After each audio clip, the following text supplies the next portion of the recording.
గద్దింపుకి లోబడివాడు ఎలా ఉంటాడు చెప్పండి ఇప్పుడు అండి. గద్దింపుకి లోబడివాడు ఎలా ఉంటాడయ్యా అని అంటే వాక్యం అంటుంది, వారు బుద్ధిమంతులుగా ఉంటారు. ఎలా ఉంటుందంటే అది ఆశీర్వాదకరంగా ఉంటుందని అర్థం. హల్లెలూయా. ఏమండి, పైన ఒక మాట ఉంది కదా, మూఢుడు తన ఇంటిని తన తండ్రి చేయి శిక్షను తిరస్కరించును అంటే ఎవరు? మూర్ఖుడు. మూర్ఖులుగా పిలువబడిన వారు తండ్రి చేయి శిక్షను ఏం చేస్తారు? వీరు తిరస్కరిస్తారు. అంటే తండ్రి మాటను వీరు వినరు అని ఇక్కడ స్పష్టముగా రాయబడి ఉంది. గద్దింపుకి ఎవరైతే లోపడతారో వారు మాత్రము ఏమవుతారు? ఎలా ఉంటారమ్మా? బుద్ధిమంతులు అవుతారు. ఏమండి, దేనికి లోపడితే? లేదంటాను, దేవుని మాటకు ఒక వ్యక్తి లోపడితే వారు బుద్ధిమంతులుగా దేవుడు వారిని ఎంచి పక్కన పెట్టాడు. పైన ఉన్నవాడు ఎవరయ్యా అంటే వీడు మూర్ఖుడు, మూర్ఖురాలు. ఈమె ఎవరయ్యా అంటే తండ్రి చేయి శిక్షను మీరేం చేస్తారంటే అంటే తండ్రి మాటను మీరేం చేస్తారంటే తిరస్కరిస్తారు. అంటే మాటను వారు వినలేదు అని స్పష్టంగా రాయబడుతూ. ఇప్పుడు తండ్రి మాట విన్నవాడు గొప్పవాడని రాయబడి ఉందా? విననివాడు గొప్పవాడని రాయబడి ఉందా? వినేవాడు గొప్పవాడని రాయబడి ఉందా? ఏమండి, దేవుడు మాటను వినువాడు గొప్పవాడా? విననివాడు గొప్పవాడా? దేవుడు మాటను తిరస్కరించేవాడు గొప్పవాడా? తిరస్కరించుకున్న మాటను అనుకూలమైన పరిస్థితుల్లో నడిచేవారు గొప్పవారా? దేవుడి మాటకు ఎవరైతే విధేయులు చూపుతారో వారు గొప్పవారా? విధేయులు చూపు వారు గొప్పవారా? దేవుడి మాటకు భయపడేవాడు గొప్పవాడా? భయం లేనివాడు గొప్పవాడా?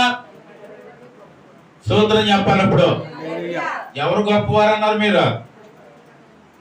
దేవుడి మాటకు విధేయత చూపువాడు దేవుడి దృష్టిలో అన్నాడు వారు గొప్పవారు. దేవుడి మాటను తిరస్కరించుకున్నాను లోబడి వాడిని దేవుడు అన్నాడు వారు గొప్పవారు. వారిని ఇంకొక మాట కూడా అన్నాడు, వారు ఎలా ఉంటారంటే వారు గద్దింపు లోబడి వాడు బుద్ధిమంతుడు, నీతిమంతుడు ఇల్లు అది గొప్ప ఆశీర్వాదకరంగా ఉంటుంది. హల్లెలూయా. ఏమండి, దేవుడి మాట వినివాడు ఆశీర్వదింపబడతాడని, విననవాడు ఆశీర్వాదం లేని వ్యక్తిగా ఉంటాడని ఇక్కడ బైబిల్లోనే మనం చూస్తూ ఉన్నాం. అంటే దేవుడి మాటకు విధేయుడు కావాలి. ఏం కావాలి? విధేయుడు కావాలి. ఆయన మాటను వినువారు కావాలి. దేవుడి మాట విని వారు దేవుడు ప్రేమిస్తాడా? వినని వారిని దేవుడు ప్రేమిస్తాడంటారా? విని వారిని ఎక్కువగా ప్రేమిస్తాడు, వినలేని వారిని కూడా దేవుడు ప్రేమిస్తాడు కాబట్టే కదండి మరి ఆయన మనలను ప్రేమించి ఆయనకు అవిధేయులుగా ఉన్న మనలను దేవుడి సన్నిధిలో కూర్చోబెట్టుకున్నాడు. హల్లెలూయా. ఆయన విధేయులను ప్రేమించాడు, అవిధేయులను ప్రేమించాడు అండి. కానీ విధేయులను గొప్పగా ప్రేమించాడు. ఎందుకని? ఇప్పుడు ఇద్దరు కొడుకులు ఉన్నాడు. ఇద్దరు కొడుకుల్లో ఒక కొడుకుని పిలిచి అరే నువ్వు బయటికి వెళ్ళి రానా అన్నాడు అనుకో, వెళ్తున్నానండి అని వెళ్ళలేని వాడు గొప్పవాడా? వెళ్ళనని వెళ్ళినవాడు గొప్పవాడా? వెళ్ళినవాడే కదండి గొప్పవాడు. వెళ్తానన్నవాడు ఏమయ్యాడు? ఇక్కడ వెళ్ళలేదు కాబట్టి వాడు గొప్పవాడు ఎలాగవుతాడు? కానీ వాడు ఏం చేశాడయ్యా అంటే వెళ్తాను అన్నాడు అంటే చేస్తానండి అన్నాడు అంతే, చేయలేదు. వింటానండి అన్నాడు అంటే వినలేదు. వినలుగా కనిపించిన వాడు పిలిచిన వెంటనే తండ్రి మాటకు ఏమయ్యాడు? విధేయుడయ్యాడు, వెళ్ళాడు. కాబట్టి ఆ బిడ్డను తండ్రి అతి ఎక్కువగా ప్రేమించడానికి అవకాశం ఇక్కడ కనిపిస్తూ ఉంది. నేనంటాను, విధేయుడు దేవుడు ప్రేమించాడు, విధేయత లేనివాడిని దేవుడు ప్రేమించాడు. కానీ విధేయుని దేవుడు ఎక్కువగా ప్రేమించాడు. ఎందుకని? మాట వినువాడినే ఎక్కువగా మనం ఇష్టపడతాం, ప్రేమించాలని అనిపిస్తూ ఉంటుంది. ఏదైనా చెప్పాలని వినని వాడికి ఏదైనా చెప్పాలనిపిస్తుందమ్మా? చేయని వాడికి ఏదైనా చెప్పాలనిపిస్తుందా? ఇది చేయనప్పుడు వారు చేయలేదనుకో వారికి చెప్పాలని అనిపించదు మరొకసారి. కాబట్టి వారి మీద అంత ప్రేమ మనకు ఉండదు. వినేవారిని చేసేవారిని ఏం చేస్తాం మనం? ఒక్కొక్కసారి అని మన పిల్లలు అంటుంటారు, ఎక్కువ నాకే చెప్పుతూ అక్కకి చెప్పు, చెల్లికి చెప్పు, తమ్ముడికి చెప్పు అని అంటుంటారు. ఎందుకు చెప్పరయ్యా అందరికీ అంటే వినువాడికి చెబుతారు వీళ్ళు. దేవుడికి స్తోత్రం. హల్లెలూయా. ఎవరికి చెప్తారు? మామగారు వినేవాడికి చెబుతాడు, వినని వారికి చెప్పరు. చెప్పి ఇంకా అవమానం పొందాలి తప్ప అక్కడ కార్యం జరుగుతుందని మనకే విశ్వాసం లేదు. కాబట్టి ఎవరైతే వింటారో వారిని పిలిచి మనం చెబుతాం. ఇక్కడ దేవుడు అంటున్న మాట, ఇదిగో తండ్రి తిట్టే ఎప్పుడైతే తన శిక్షను ఎప్పుడైతే విధేయతతో లోబడ్డాడో తన ఇల్లు గొప్ప ధననిదవుతుంది అన్నాడు. హల్లెలూయా. అంటే వాని ఇల్లు ఆశీర్వాదకరంగా ఉంటుందని దేవుడు చలవిస్తున్నాడు. అందును బట్టి దేవుడి మాటను వినువారిగానే మనం ఉండాలి. వినని వారిగా ఒకవేళ మనం ఉంటే మనము ఎంత కష్టపడినా ఎంత పని చేసినా ప్రయోజకులుగా మనము తీర్చబడలేం. ఎందుకయ్యా అంటే దేవుడి మాట వినివారిని దేవుడు అన్నాడు ఆశీర్వాదకరంగా ఉంటావు. మరి వినని వారిలో ఆశీర్వాదం ఎలా లేదు? ఎందుకు లేదు?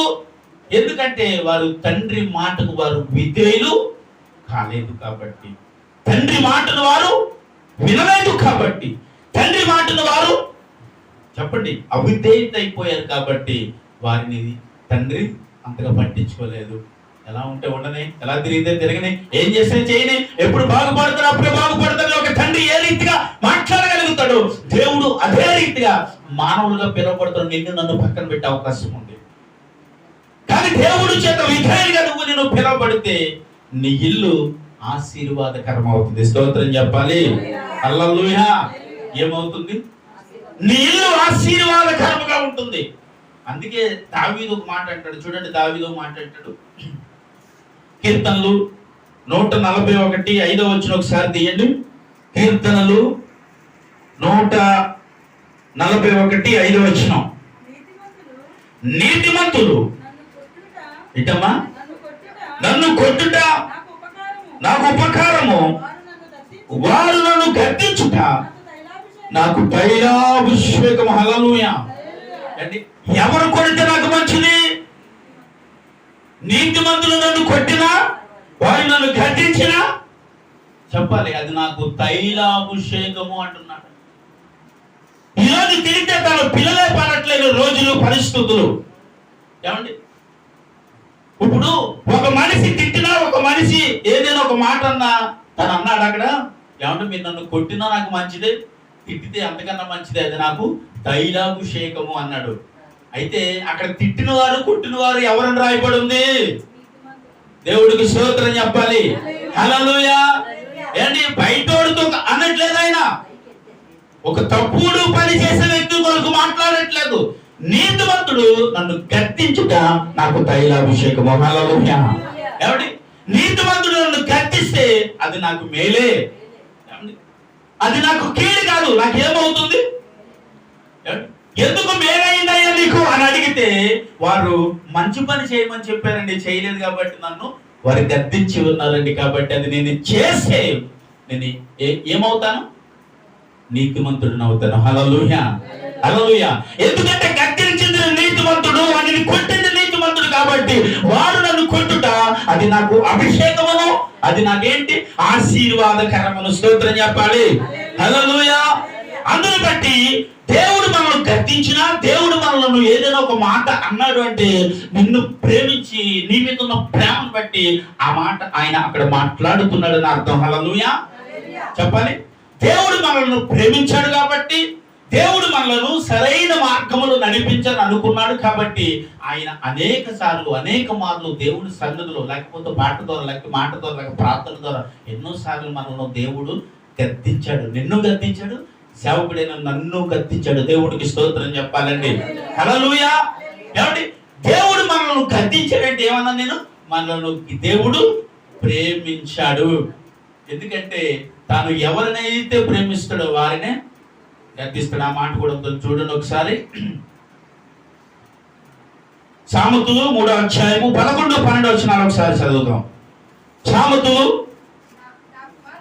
నా కుమారుడా యెహోవా శిక్షను తునీకరించవద్దు, ఆయన గద్దింపునకు ఏం చేయొద్దు?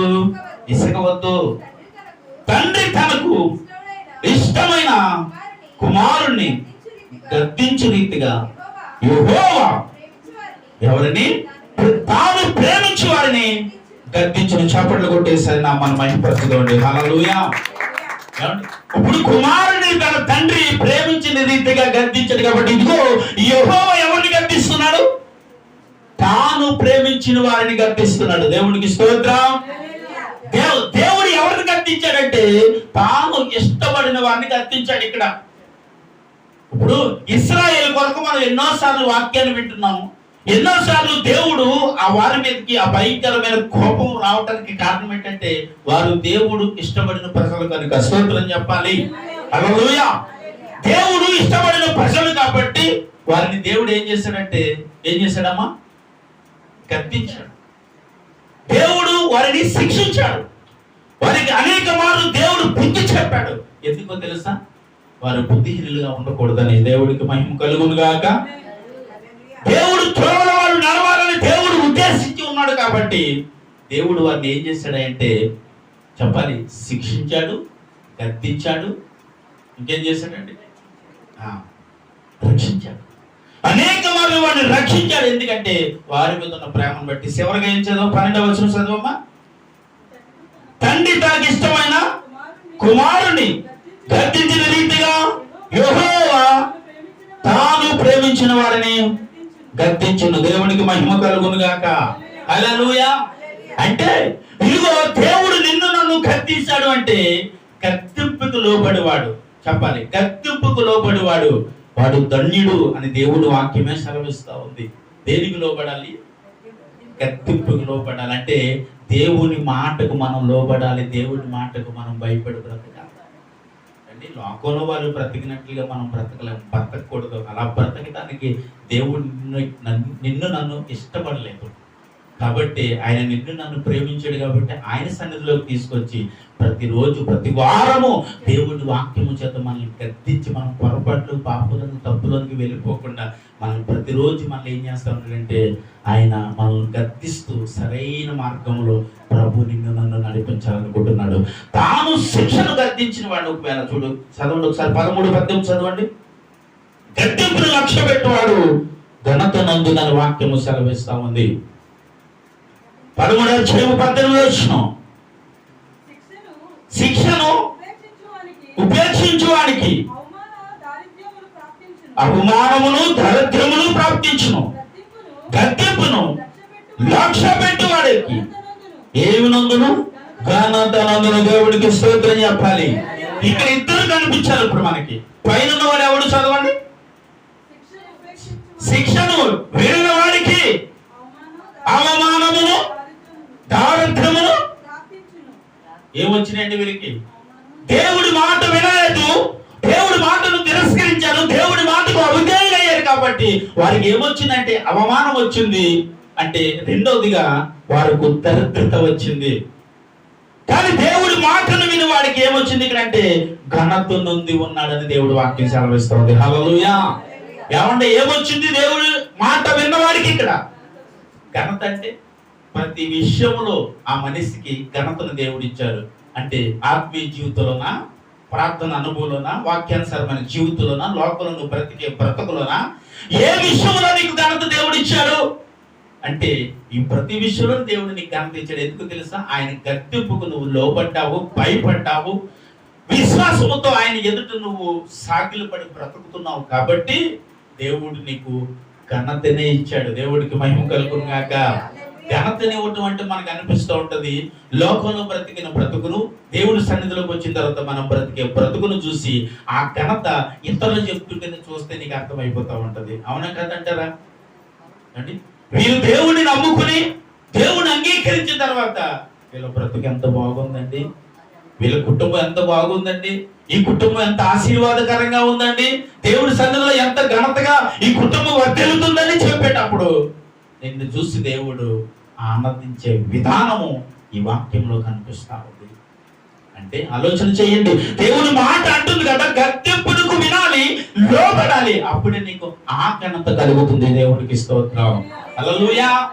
ప్రతి మనిషి ఒకటి అనుకుంటాడు, ఏమని? నేను ఆశీర్వాదకరంగా ఉండాలి, బాగోవాలి, అందరి ఎదుట ఎలా బ్రతకాలి, అలా బ్రతకాలని ప్రతి మనిషి జీవితంలో ఈ ఆలోచన ప్రతి ఒక్కరికి ఉంటుంది. ఎవరికి ఉంటుందంటే ప్రతి తప్పు చేయవాడికి, పాపం చేయవాడికి, లోకంలో తిరుగుతున్న వారికి ఈ ఆలోచన ఉంటుంది. కానీ వారు ఆ గద్దెంపును వినరు, లోబడరు, విధేయులు కారు. కాబట్టి వారు లోకంలోనే బ్రతుకుతూ ఆ అవమానమును, ఆ దరిద్రతను అనుభవిస్తూ ఉన్నారు వారు. కానీ ఆయన సన్నిధిలో ఉన్న నువ్వు నేను, ఆయన సన్నిధిలో ఆయనను ఆశ్రయించిన నువ్వు నేను, ఆయన మాటకు విధేయులుగా బ్రతుకుతున్న మీరు నేను, ఆయన మాటకు లోపడి, శిక్షకు లోపడి బ్రతుకుతున్న వారిని అంటున్నాడు దేవుడు, మీరు ఘనత నొందుతారు. అంటే ఏమంటుంది దానికి అర్థం? ఒక మంచి పేరు మీకు లోకం నుండి రాబోతా ఉంది. దేవుడికి స్తోత్రం. ఎక్కడి నుండి వస్తుందంటే యేసయ్య దగ్గర నుండి. ఆ పేరు లోకములో ఉన్న వాళ్ళతో పలకబడతా ఉంది. నువ్వు లోకంలో ఉన్నంత వరకు ఆ ఘనత నీకు నాకు ఉంది. మాటలు వినివారు, ఆయన మాటను గద్దుకు లోబడి వారిని అంటున్నాడు, నీవేమి నొందుతావు చెప్పాలండి? ఘనత నొందుతావు.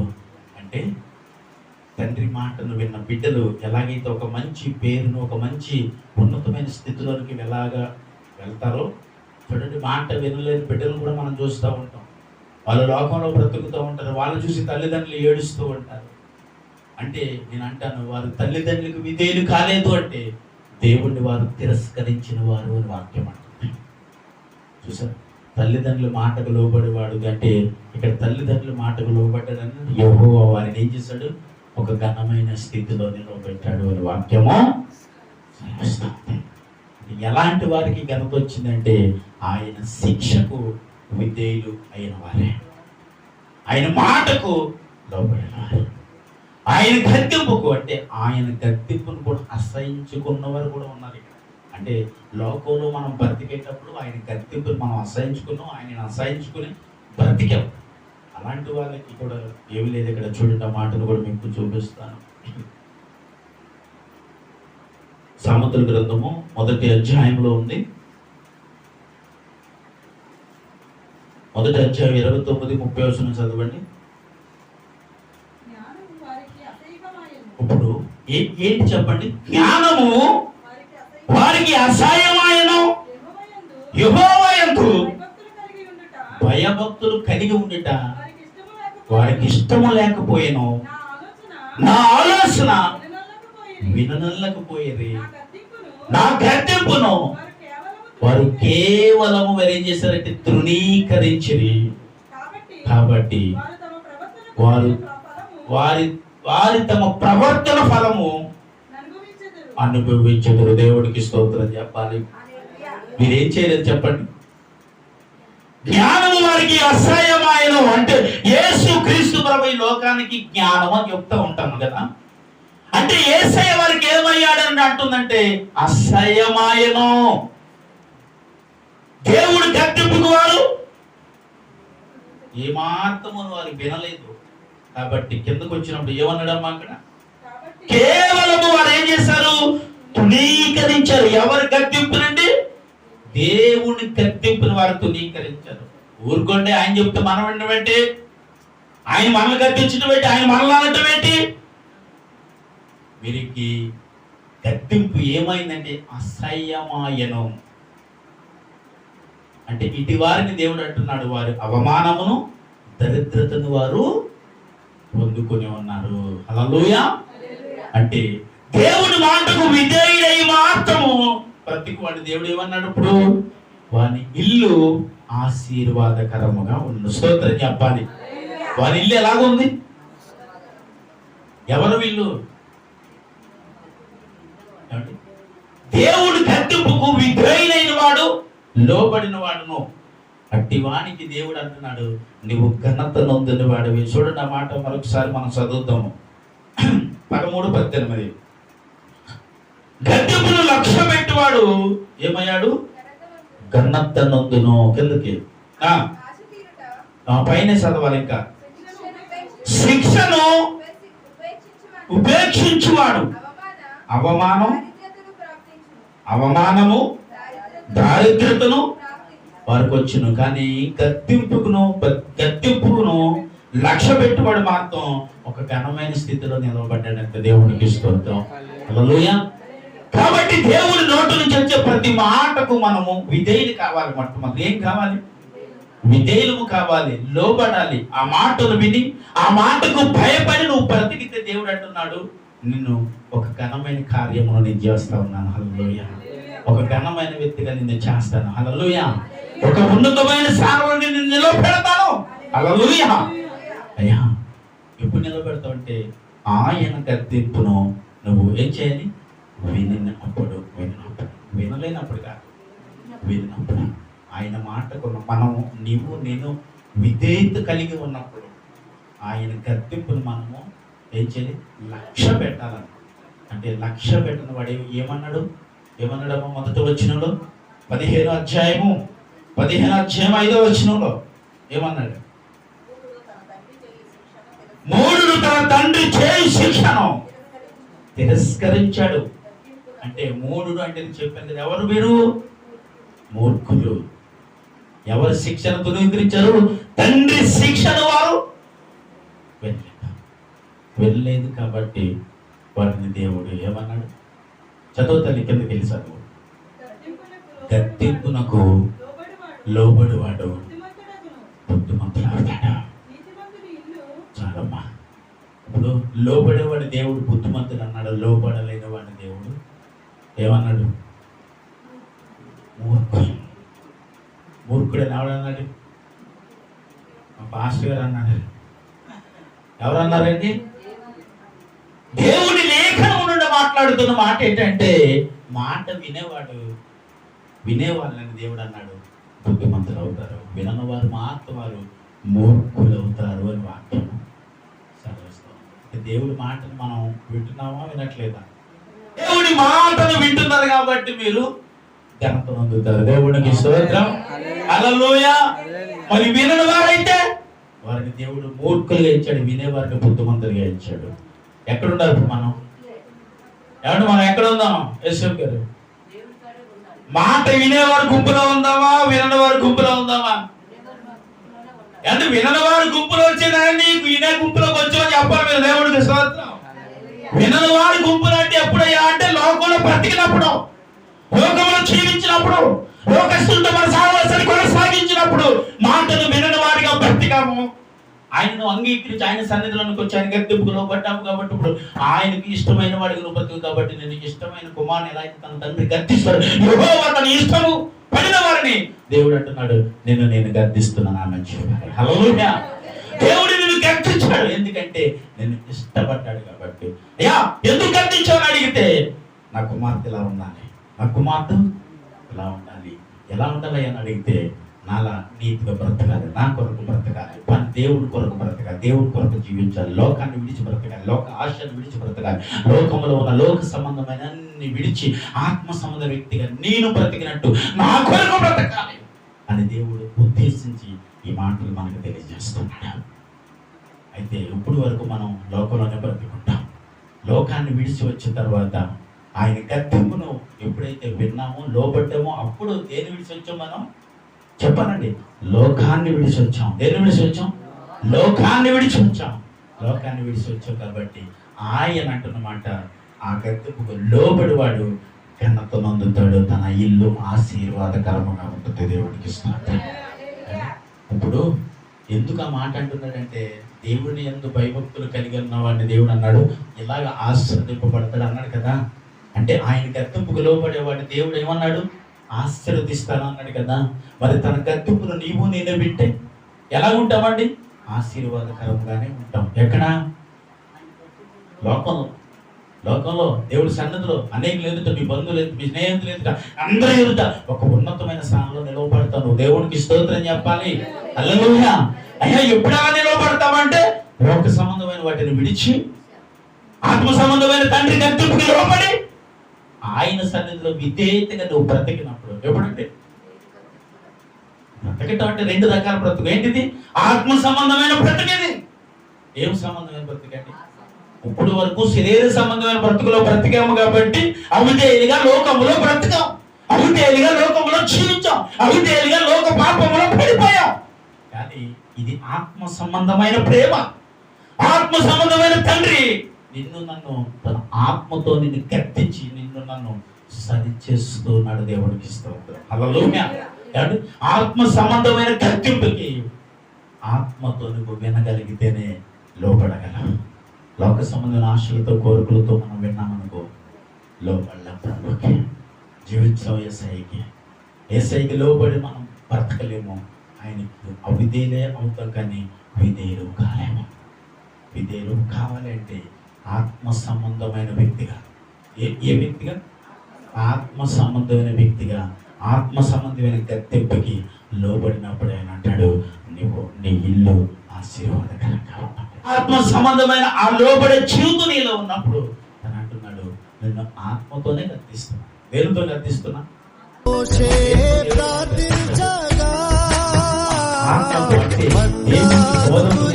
ఆత్మ వీరే పని ద్వారా దేవుడు వాక్యము మిమ్మల్ని వచ్చి